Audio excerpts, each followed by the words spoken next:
Summer vacation is nearly over, so students are gonna go back to the universities, and with the way the previous academic year ended, in turmoil in many American universities, with uh, protests, pro-Hamas protests making that started in Colombia and inspired pro-terrorist, anti-Semitics, anti-Semites everywhere to do the same. Uh, yeah, we are kind of expecting that to resume soon when the academic year resumes. Maybe the protesters will be a bit more tanned, having come back from their nice vacation wherever they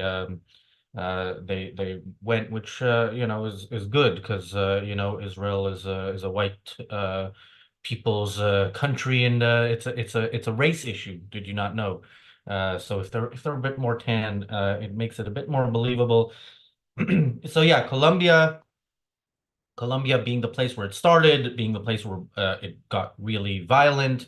The university professor resigned last week.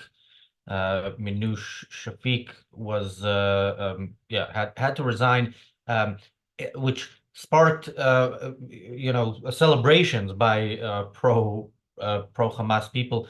Ironic, since she had been pro-Hamas herself openly. She allowed these protesters to run roughshod over the university. She allowed the university to become a no-go zone for Jews, and but she was not explicit enough for some of the protesters in her desire to see the Jews exterminated. She didn't participate in chants like what was the chants about killing soldiers, about wanting a one-state solution, though I'm sure she supports that. A one-state solution being, of course, the Hamas state, where Jews are not no longer there because they've all been killed. Calls of support for Yemen that didn't really work out so well for them. So yeah, you would think her resignation might lead the university in a positive direction, but it turns out that is not the case. That's going to be what we are talking about on today's episode of the Daily Objective. Uh, Daniel, your thoughts on the story as it appears now, before we actually see what's going to happen before um, you know, the academic year begins. Yeah, so we did talk about Shafiq's resignation in very positive terms. It was a, I think, nice episode. It was pretty much, she was one of the few people where she could really unite the left wing nuts and the right wing nuts, and also us, surprisingly, into basically being happy about her resigning. But yeah, when you talk about, when someone resigns, there's always someone that's gonna replace them. And yeah, maybe we should have stopped to think about if what we had wasn't maybe better than what we're gonna get.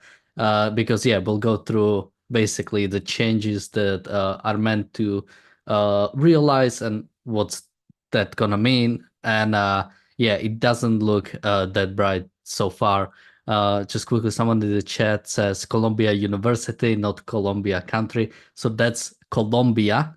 But actually, funny story, Colombia was supposed to be the original name for the United States. So, uh, but that didn't happen. But yeah, do you want to just go straight into the? Yeah, so much of what we're discussing is from a Twitter thread from Shai Davidai, who we discussed back when we did about 2 weeks in a row of shows about the campus intifada. But I think a specific point that I want to talk about is an article he shared a link to, and I want to go through some of that article. This is from the Washington Free Beacon on the 16th of August. This article is titled "A Huge Conflict of Interest. Two professors on Columbia's top disciplinary body participated in encampment. Photos suggest Joseph Slaughter and Susan Bernovsky are helping the university rewrite its rules on unlawful protests. They also took part in one. Um, The story begins. Columbia University President Anu Shafiq's abrupt resignation on Wednesday came in the wake of her months-long struggle to respond adequately to the protests, disorder, and anti-Semitic displays that engulfed the Ivy League campus in the wake of Hamas's October 7th attack on Israel. Classes were moved online. The school's main graduation ceremony was canceled. Alumni reunions were disrupted. And as the university weighs revisions to its protest policies ahead of the fall semester, student activists are vowing to resume their activity. The composition of Columbia's top disciplinary committee suggests that the bedlam may outlast Shafiq. According to images and metadata reviewed by the Washington Free Beacon, two of the professors on the committee were involved in the unlawful encampment that upended campus life in April, raising questions about conflicts of interest and their incentives to lay down the law.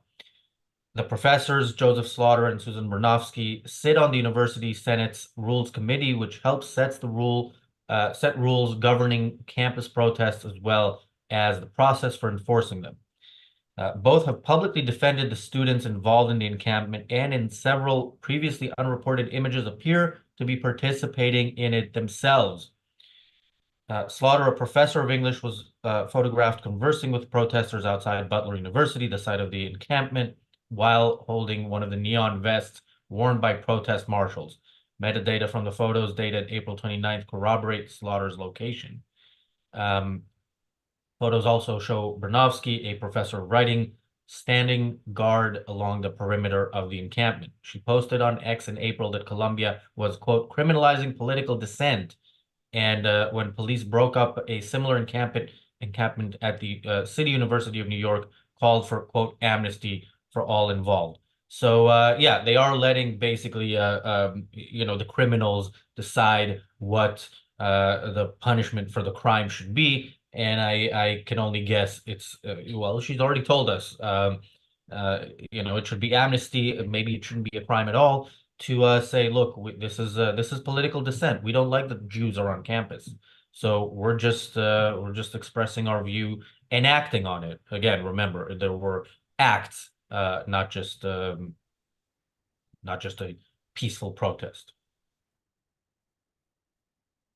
Yeah, I mean, just for the last few points you were reading out, there is a term that Ayn Rand uses called stolen concept, and I'm not 100% sure if I'm using it properly, but basically the idea is you are using the concept that is generally understood, but you're applying to something that it shouldn't be applied. Basically, it has no place to be applied there. So when they talk about free speech, when they talk about amnesty, it has no application here. Columbia University is a private university. If they have any rules and you break the rules, that's just you should suffer the consequences of those rules. But even then, specifically, when it comes to, because many of them were actually I'm not sure if technically charged because it was all dropped, but were basically, I'm not sure what the right word would be, were arrested at the very least. So there were few of them that actually did have legal problems, but everything was dropped. But the issue, even that, the issue is not free speech. They weren't arrested because they came out as pro-Palestinian or pro-Hamas or anything like that. They violently took over a university building. That's breaking a law. It's, if they were pro-Israeli and they took over the building, then the same thing would happen, and probably something worse would happen from at least what I've seen so far. So yeah, these sort of like stolen concepts, like, yeah, making this something that that it's not really, and yeah, the whole fact that like the people making the new rules are the ones that participated in the protest. I mean, it shows the sort of complete resignation. Like, yeah, we cannot stand up to these protesters. Like, again, no one was fired. Something I think Shai Davidai mentioned, not a single person was expelled of the people who not just participated in the protest, but did take over the building. I think when we originally talked about, there were some potentials. Sorry. there were some potentials about maybe yeah, I think that I think it's some during the graduation ceremony, I think it was sort of like stopped for a little bit, or some people were not receiving their diplomas.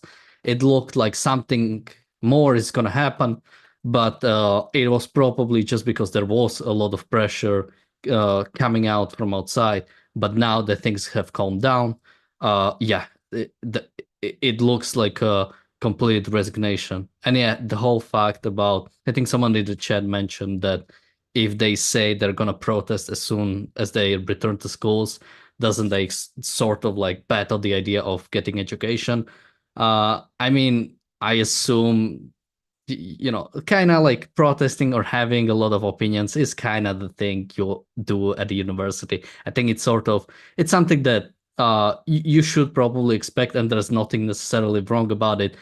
It starts being wrong when, yeah, it goes against the rules of the university, or when university stops enforcing its rules and basically gives in to random students who, yeah, who are Yeah, acting out. and of course, as we know, they weren't just students. I mean, there were people from outside. These were these had outside funding, as does the university itself. Like the ideas that are put in these kids' minds, none of those kids originated anything. They're following what they're being taught, and somebody chose that's what they're going to be taught. But Race says in the chat, they like to reframe their savagery as civil disobedience. Breaking unjust laws is valid, but they were breaking just laws for unjust reasons. And yeah, their framing and reframing of things is crucial to their cause. They can't use any words that would correctly identify what they're doing and what they're fighting for, because then it would be, look, we are supporting people who are saying clearly they want to exterminate the Jews. Like we keep saying on this channel, nobody in the among pro-Palestinians in the West is actually listening to what Palestinians are saying, or if they are, they're lying about what they're hearing them saying, because the Palestinian people, the Palestinian cause is very clearly, and has been very clearly from day one in the 60s, about exterminating the Jews. That is what the cause is.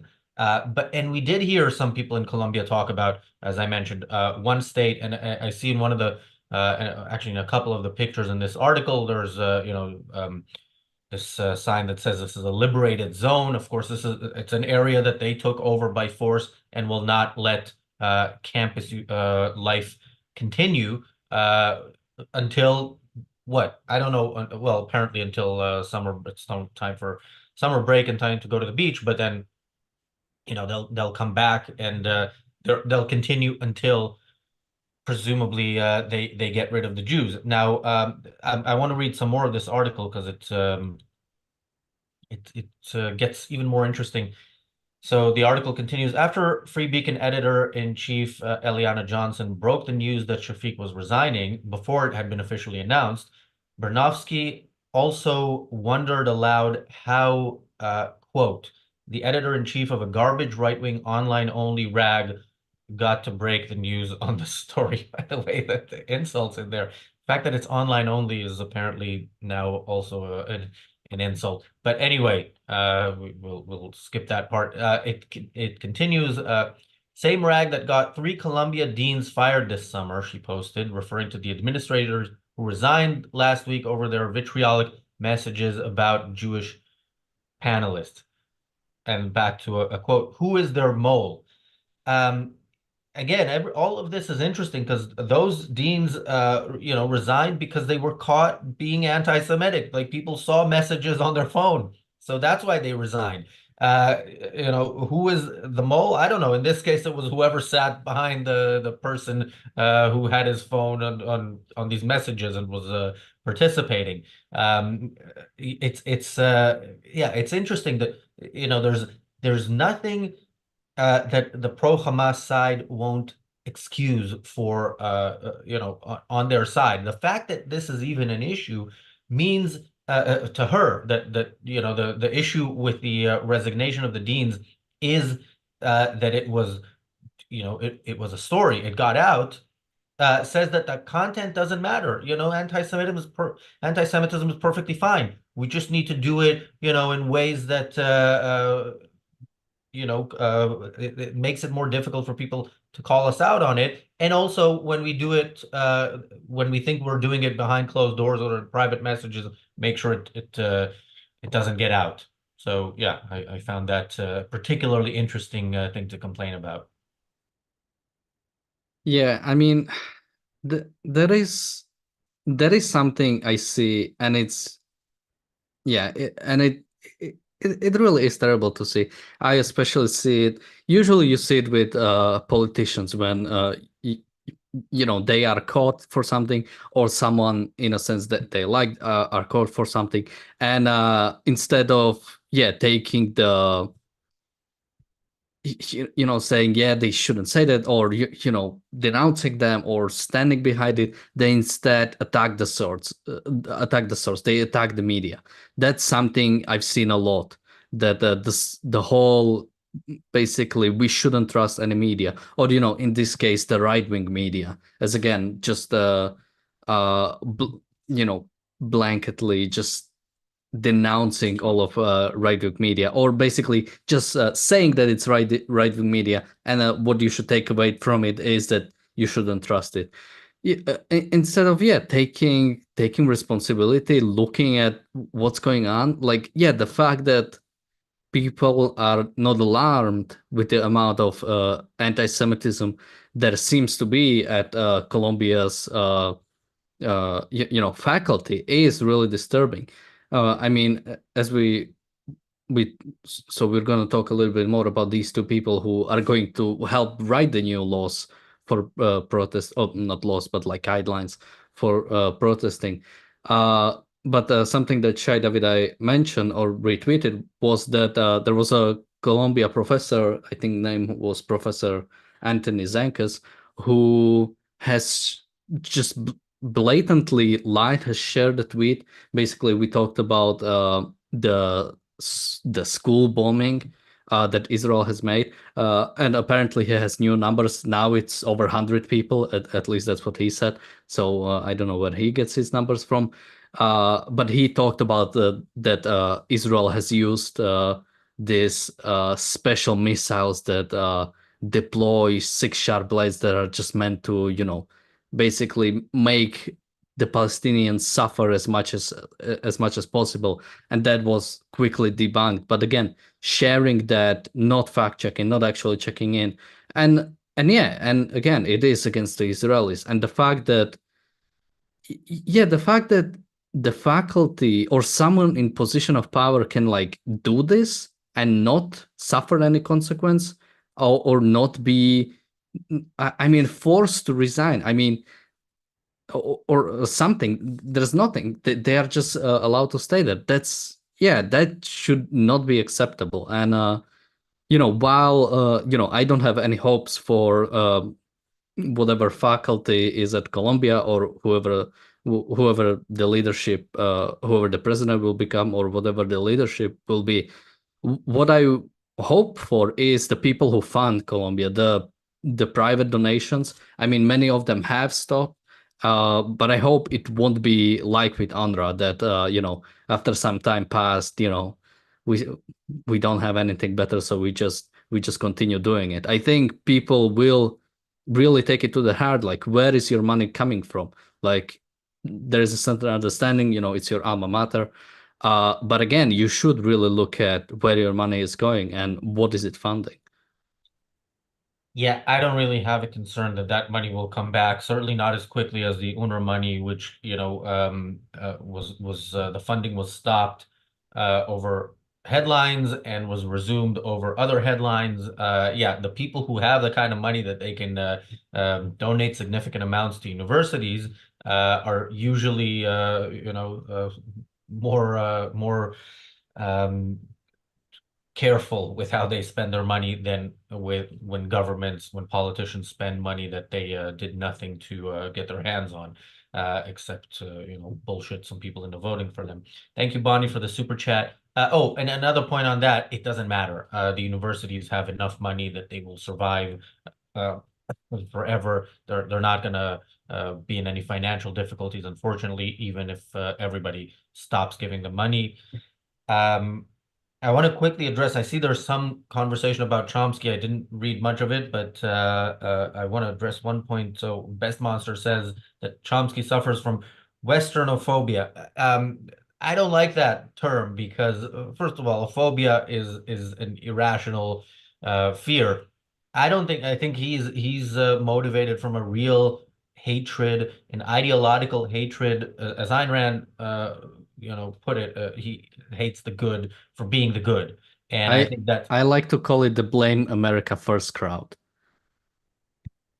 well, that's problematic because sometimes you need to blame America first, but you don't need to blame America first. I mean, that's two different ways in which that can be read. But anyway, yeah. So I think he's really motivated. He's as pure evil as a person can get. And as I mentioned, we're planning an episode on him, but we're waiting for the day after. Let's continue with the article.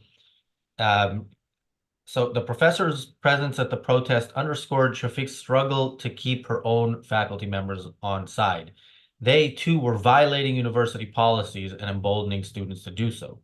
Now, with student activists promising to continue the quote revolution when they return to campus in a few weeks, some professors are alarmed that Slaughter and Bernovsky have been given so much say in disciplinary matters, arguing that their role on the rules committee presages yet another bout of chaos. There's going to be, this is a quote, there's going to be plenty of disruption, says Jacob Fish, a professor in Columbia's School of Engineering.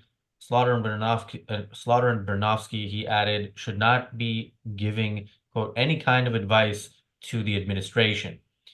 Yeah, and others are, we're not going to read all of it, but others have that same concern, and rightfully so. Again, the students in places like, what's that university in Atlanta that I forget the name of?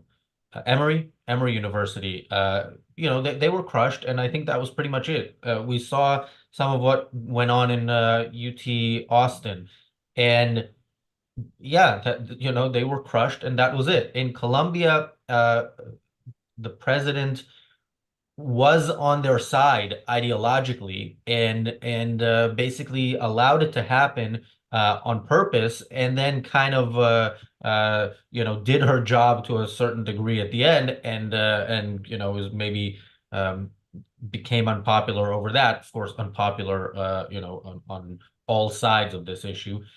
But yeah, here the students and whoever else is protesting has been given a clear message from the university, from the police, who can go in when crimes are committed, that they can get away with it. So they will continue to do it as long as they can get away with it. And yeah, arresting students or protesters, arresting them, giving jail time where crimes that merit it have been committed, and certainly expelling students should be something that is used here, and then I have a feeling that this too shall pass. Daniel. Yeah, I mean, I don't really have much to add. At the end, this whole situation is terrible, and yeah, the future is going to be bad. I mean, we'll have to see what kind of guidelines will there be for the future. But again, the fact that I mean, it's probably gonna be more aligned with whatever the protesters want, and the fact that even in the past, those guidelines were not even enforced. I mean, what could that mean? Could that mean that, yeah, if the protesters at Columbia decide they want to take over a building, would that mean it's no longer a guideline? Basically, you're no longer breaking guideline. But I'm not sure how much it will even matter. I mean, we've seen from the leadership at Colombia, um, there's absolutely no intention of actually enforcing any of their guidelines. Again, no one was expelled, no one was denied their diploma, no one was banned, no one was I mean, yeah, no one really was even fired from their job. So, I mean, few people, in a sense, were forced to resign under, but it's mostly outside pressure. There's actual no internal mechanism or internal pressure to basically have any sort of standard. So yeah, no big hopes really. Yeah, by the way, I heard that Shafiq is moving back to the UK, so thanks, America, for we need more of that here. All right, I want to give the last word on this to Shai Davidai. We're gonna put the whole thread in the description. I recommend that people take a look at it. I want to read a couple of tweets there because he says this well, and again, he is living it. He is a professor at Columbia, so or assistant professor. So he says the following: I've been saying this for months. This is what happens when students and faculty are coddled to live in a world with no consequences. Colombia doesn't have a policy problem, it has an enforcement problem. The solution is simple. One, permanently ban students for justice in Palestine and fire its faculty advisor. Two, expel the leaders of the pro-terror organizations. Three, sanction or fire professors who engage in pro-terror and or anti-Semitic activity on campus. Sounds pretty simple, doesn't take, any, like, you don't need to rewrite the rules or anything, as he mentions. Will it happen? No, but like I say often on these shows, I hope I'm wrong. We will report if I am. Speaking of pro-Hamas presidents, Kamala Harris wants to be one, and she's not yet president, but she is running for the job. Just how pro-Hamas is she? With the protests, by the way, going on in Chicago right now, you'd think she's Israel's biggest supporter. She is not. She is pro-Hamas. She is a danger to Israel, possibly more than Joe Biden. We're going to talk about that on the reality show, which follows the Daily Objective, and basically starts in a couple of minutes. Thanks, Daniel. Thanks, everybody, for watching, and we'll see you in a couple of minutes.